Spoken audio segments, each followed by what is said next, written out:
Hello friends, Anupama आप star plus या Hotstar पे कभी भी देख सकते हैं। आज के एपिसोड में सब अनुपमा का वेट कर रहे होते हैं और बा बोलती है कि अरे समर को फ़ोन कर दो, वो लोग कब आ रहे हैं। किंजल फ़ोन करती है समर को, लेकिन समर फ़ोन नहीं उठाता और फिर सब परेशान हो जाते हैं थोड़ा सा। डॉली संभालती है, बोलती है कि समर की आंख लग गई होगी, रात भर जाग रहा था ना बेचारा। इधर अनुपमा वापस से सांस लेने लगती है, अनुपमा की धड़कनें चलने लगती है। सबको थोड़ा सा सुकून मिलता है, डॉक्टर अद्वैत या फिर समर या वनराज। इधर काव्या सोचती है कहाँ चला गया अभी, वी वेयर आर यू। तभी राखी आती है काव्या के पास, बोलती है कि भागना, अगर गेम होता तो संध्या जी गोल्ड पे गोल्ड लाते हैं। जस्ट किडिंग, ये लो तुम्हारी खीर की कटोरी। काव्या पूछती है कैसी बनी थी खीर। राखी कुछ बोले उससे पहले ही कौवों की आवाज़ आती है। काव्या पूछती है कि ये इतने सारे कौवे कहाँ से आए, तो फिर राखी बोलती है कि तुम्हारे खीर खाने। काव्या बोलती है तुमने मेरी खीर सारे कौवों को खिला दी। राखी बोलती है उन्होंने भी काफ़ी छोड़ी थी। काव्या बोलती है आई डोंट बिलीव दिस। राखी बोलती है अब मैं क्या करती, पहली बात ये कि मैं शुगर खाती नहीं हूँ और दूसरी बात ये कि तुम्हारी बनाई हुई खीर खा के मैं मरना नहीं चाहती। ऐसे क्या घूर रही हो। काव्या बोलती है कि तुम्हें मनी मन गालियाँ दे रही हो। राखी बोलती है thank you and same to you. Rakhi बोलती है समृद्धि जी को ढूंढने जा रही हो। काव्या बोलती है तुम अपने काम से काम रखो ना। राखी बोलती है कि यह है तुम्हारी पहली रसोई का सगन, सास ससुर ने दिया नहीं होगा तो मैंने दे दिया तुम्हें। काव्या वापस कर देती है और बोलती है थैंक्स बट नो थैंक्स, मुझे तुम्हारी फेक सिंपैथी की कोई ज़रूरत नहीं है, प्लस बाबूजी ने मुझे सगुन दे दिया है। राखी बोलती है सगुन मिल गया, वाओ, पर वो नहीं मिला ना जो तुम्हें मिलना चाहिए। पति का प्यार, पूरे परिवार का एक्सेप्टेंस नहीं मिला ना। अब तुम मानो या फिर ना मानो, तुम्हारी दुख सुख की साथी मैं ही हूँ। चलो रिलैक्स करो और बताओ समधी जी कहाँ है। काव्या बोलती है अनुपमा के पास होगा और क्या, सुबह आया फ्रेश हुआ और गायब।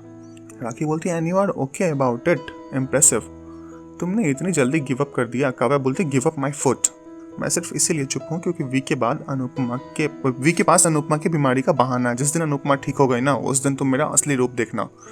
वी को अनुपमा से क्या मैं सबसे दूर कर दूंगी। तभी वहाँ पे नंदिनी आती है और बोलती है कि आपका ये सपना कभी पूरा नहीं होगा मासी, मैं भी उसी घर में आने वाली हूँ और मैं ऐसा कभी नहीं होने दूंगी। काव्या बोलती है पहले आके तो दिखाओ, बात तुम्हें आने देगी तब ना।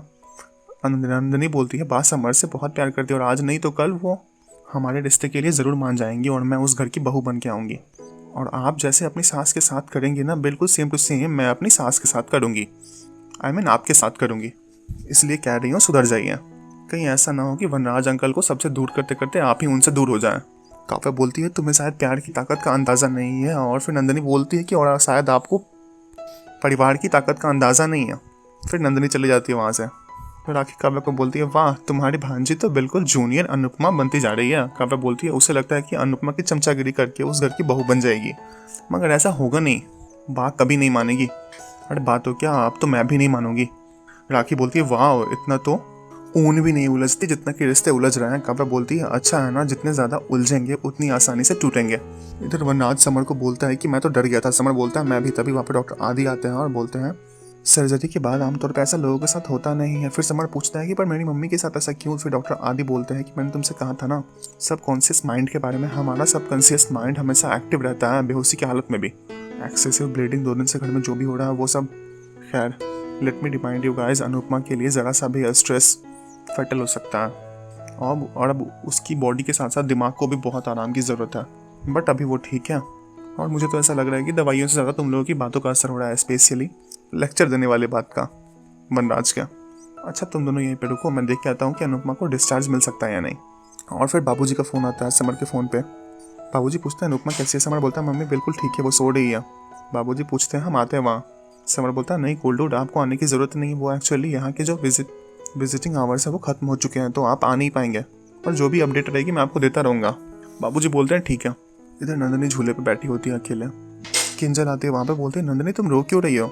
नंदिनी बताती है कि आई डोंट अंडरस्टैंड, ये मासी को हो क्या गया है, मुझे समझ ही नहीं आ रहा। घर में आके वो घर तोड़ना चाहती हैं। सोविस बा मेरे और समर के रिश्ते के लिए मान जाए और जल्दी मेरी शादी इस घर में हो जाए, उसके बाद मासी का कचुम्बर न बना दिया तो कहना। किंजल बोलती है अरे अरे अरे इतना गुस्सा, समर का जूठा खाया था क्या। डोंट वरी काव्या ऐसा कुछ भी नहीं कर पाएगी, और हम हैं ना, and I am so sure कि तुम बहुत जल्दी हमारी टीम में ही आ जाओगी। नंदिनी बोलती है उसके बाद तुम, मैं और बा हम सेम टीम में होंगे और हम उसे हमारी फैमिली को कभी तोड़ने नहीं देंगे। और ये सब पारितोष, पाखी और बाबूजी मिल के सुन रहे होते हैं। और फिर पारितोष बोलता है बाबूजी को हमारा परिवार सेफ हाथों में है बाबूजी। पाखी बोलती है इस लड़ाई में काव्या अकेली होगी और हम साथ। पारितोष बोलता है हम साथ साथ हैं। राखी नंदिनी और किंजल को हक करते हुए देख रही होती है और फिर राखी सोचती है कभी कभी तो मुझे डाउट होता है कि किंजल सच में मेरी बेटी है या हॉस्पिटल में एक्सचेंज हो गई, डैम इट। और फिर नंदिनी चली जाती है वहाँ से। राखी आती है किंजल के पास और बोलती है कि तुम पे मेरी बात का कोई असर नहीं हुआ ना। किंजल बोलती है गलत लोगों का और गलत बातों का असर होना भी नहीं चाहिए मॉम। राखी बोलती है कभी कभी गलत इंसानों को सपोर्ट करना ही सही होता है। किंजल बोलती है मतलब आप मानती हैं ना कि काव्या गलत है? तो फिर राखी बोलती है that is not in the fact कि वो तुम्हारी सास है और सास से ही ससुराल होता है।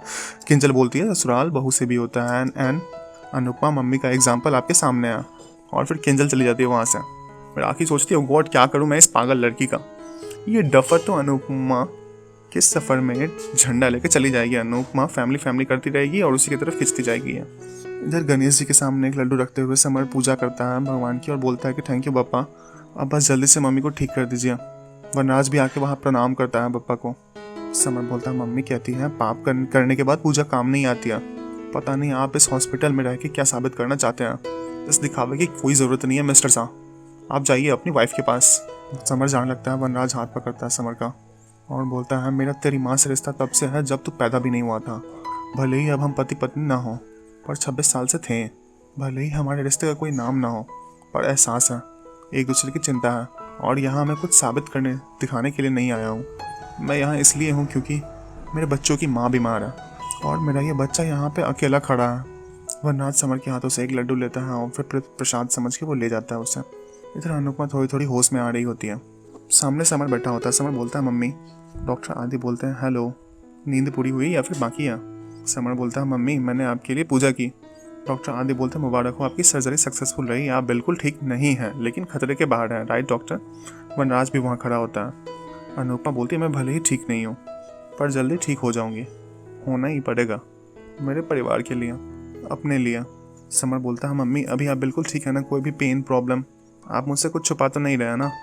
अनुपमा बोलती है ज़रा भी नहीं। समर पूछता है पक्का? अनुपमा बोलती है पक्का। अनुपमा की नज़र वनराज पे पड़ती है। डॉक्टर्स बोलते हैं देखिए अभी आपकी सर्जरी हुई है, इसका मतलब ये नहीं कि आप पूरी तरह ठीक हो गई। इनफैक्ट अभी आपको ज़्यादा से ज़्यादा आराम करना और अच्छा खाना खाना है। जनरली औरतें रिकवरी पीरियड को लाइटली लेती हैं और पूरी तरह रिकवर होने के पहले ही काम करना शुरू कर देती है, जिससे कॉम्प्लिकेशन हो जाती है। Please don't do that. Summer बोलता है डोंट वरी डॉक्टर, मैं अपनी मम्मी का अच्छे से ख्याल रखूंगा और इन्हें कोई काम भी नहीं करने दूंगा, पर आप भी याद रखिएगा नो काम नो स्ट्रेस। अनुपमा को बोलता है समर आज के बाद सिर्फ अच्छा खाना है और आराम करना है, बाकी का हम मैनेज कर लेंगे। और हाँ अगर आपने ज़िद की मैं डॉक्टर आदि से आपकी कंप्लेन कर दूंगा। डॉक्टर आदि बोलते हैं फिर मैं पनिशमेंट में आप 10% एक्स्ट्रा चार्जेस लगाऊंगा। समर बोलता है जो हो गया सो हो गया मम्मी, अब मैं आपको कुछ होने नहीं दूंगा। डॉक्टर आदि रिपोर्ट्स देख रहे होते हैं। वनराज वहाँ आता है। डॉक्टर आदि बोलते हैं वो बिल्कुल ठीक हो जाएगी। वनराज बोलता है थैंक यू। तो फिर डॉक्टर आदि बोलते हैं अरे कमाल कर रही है, तो हम डॉक्टर्स का फ़र्ज़ है। वनराज पूछता है बिल कितना होगा? आई मीन मेरे पास अभी जॉब नहीं है पर मैं पूरा बिल दे दूंगा आपको। मेरे पास कुछ सेविंग्स हैं और बाकी जो बचेगा उसके लिए मैं लोन ले लूँगा। I don't want Anupama to take any stress so I will play. Doctor Advait बोलते हैं अनुपमा से मेरी डील हो चुकी है और वो मुझे इंस्टॉलमेंट से पैसे दे देगी। वनराज बोलता है वो नहीं दे पाएगी, वो जब तक ठीक नहीं हो जाती तब तक वो ना तो डांस क्लासेस कर सकती है ना ही स्कूल ज्वाइन कर सकती है और उसके पास कोई सेविंग्स भी नहीं है अभी। वनराज पूछता है कैसे देगी वो? डॉक्टर आदि बोलते हैं कैसे देगी मैं नहीं जानता, पर जितना मैंने अनुपमा को जाना और समझा ना मुझे पूरा यकीन है कि वो दे पाएगी। डॉक्टर आदि बोलते हैं but I appreciate your concern, मुझे खुशी हो रही है कि तुम अभी भी उसकी हेल्प करना चाहते हो, पर हेल्प वहीं करनी चाहिए जहाँ पे हेल्प मांगी जाए। और अनुपमा तो अपने बच्चों की भी हेल्प नहीं लेना चाहती। वाकई तुम अनुपमा की हेल्प करना चाहते हो ना तो just be nice to her. इधर बाकी फैमिली वाले डेकोरेट कर रहे होते हैं घर को अनुपमा के आने की खुशी में। पारितोष आता है और बताता है फैमिली में सबको कि समर का फ़ोन आया था, मम्मी को होश आ गया है और कल उन्हें डिस्चार्ज भी मिल जाएगा। परिवार को खुश देख के काव्या दिखती है, परिवार बहुत खुश हैं और फिर हंस रहे होते हैं सब। और फिर राखी आती है काव्या के पास, बोलती है कि वाह पुरानी बहू को खुश करने वेलकम करने के लिए कितनी सारी तैयारियां हो रही है और नई बहू के लिए कुछ भी नहीं, पानी तक भी नहीं पूछा, दैट्स नॉट फेयर। काव्या सीढ़ियों से उतरती है, घर की तरफ बढ़ती है वनराज के और जितने भी फूल पड़े होते हैं सबको फेंकने लगती है, सब कुछ फेंकने लगती है वहाँ पे। वो डॉली बोलती है काव्या क्या कर रही हो, पागल हो गई हो? क्यों? काव्या बोलती है मेरा वेलकम नहीं हुआ है तो अनुपमा का भी नहीं होगा, कोई पार्टी कोई सेलिब्रेशन कुछ नहीं होगा, मैं ऐसा होने ही नहीं दूंगी, अनुपमा का वेलकम मैं नहीं होगा। और फिर पता चलता है कि काव्या सपना देख रही थी, राखी सपना देख रही थी, राखी सपना देख रही थी। और फिर राखी सोचती है कितना सुंदर सपना था बट अनफॉर्चुनेटली सपना ही था, इनमें तेल नहीं है, अब मुझे भी आग पे घी डालना होगा। और फिर काव्या को बोलती है राखी तुम यहाँ खड़े खड़े क्या दिख रही हो, जाओ बोलो उन्हें बहू तुम हो और अनुपमा का वेलकम हो रहा है। ये कोई बात हुई? काव्या बोलती है stop it rakhi, I know कि तुम मुझे इंस्टिगेट करने की कोशिश कर रही हो, मगर मैं तुम्हारी बातों में आके अपना टेम्पर लूज नहीं करूंगी, अपना बना बनाया गेम बर्बाद नहीं होने दूंगी मैं। वनराज की नज़र पड़ती है काव्या पे, वनराज आता है वहाँ। काव्या गुस्से वाली नज़र से वनराज को देखती है। बाबूजी अकेले बैठे होते हैं घर में, तो वनराज आता है बाबूजी के पास। बाबूजी को चाय देता है वनराज। काव्या ये सब देख रही होती है। राखी बोलती है, लेट्स सी तुम अभी भी अपना टेम्पर लूज करती हो या फिर नहीं। काव्या गुस्सा कंट्रोल करती है और फिर घर के अंदर चली जाती है। इधर वनराज बाबूजी को बताता है कि अनुपमा अब ठीक है बाबूजी। और काव्या, बाबूजी पूछते हैं और काव्या? बाबूजी बोलते हैं, देख बेटा, गलती करना मनुष्य का स्वभाव है और माफ़ करना गुण। स्वभाव बदलने की और गुण को अपनाने की कोशिश कर। काव्या ने जो कुछ भी किया है उसे भूल जा। वनराज बोलता है, इतनी बड़ी गलती भुला के उससे रिश्ता कैसे निभाऊंगा? बाबूजी बोलते हैं, जैसे हम तेरे साथ निभा रहे हैं काव्या, चाहे कितनी भी बड़ी गलती करे, तेरी गलती से वो छोटी ही है। काव्या अब तुम्हारी पत्नी है। परिवार उससे नाराज़ हो सकता है, बहू मानने से इनकार कर सकता है, पति नहीं। तू पति है तो पति धर्म निभा। अनुपमा के साथ तू बहुत गलत कर चुका है, अब वही गलतियाँ, वही कहानियाँ काव्या के साथ मत दोहरा बेटा। एक लड़की जो सब कुछ छोड़ के तेरे पास आई है, तेरे साथ शादी करने के लिए, जिसने पूरी दुनिया से दुश्मनी मोल लिया, उसके प्रेम का सम्मान कर। बाकी तू बच्चा नहीं है कि हर बात तुझे समझानी पड़े।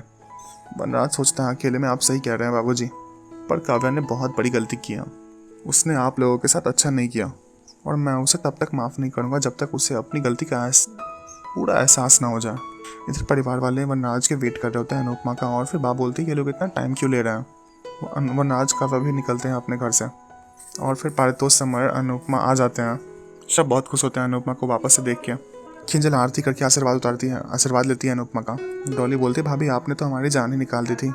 बा बोलती, ठाकुर जी की कृपा है कि तुझे हमें लौटा दिया। अनुपमा बोलती, मैं बिल्कुल ठीक हूँ अब्बा, अस्पताल से आ रही है, कोई जंग के मैदान से नहीं। बाबूजी बोलते हैं, जंगी थी बेटा, जिसमें मौत को हराकर तू वापस लौट आई है। ये तेरा नया जन्म है। अनुपमा बोलती, आपकी बेटी जितनी बार टूटेगी उतनी बार नया जन्म लेगी।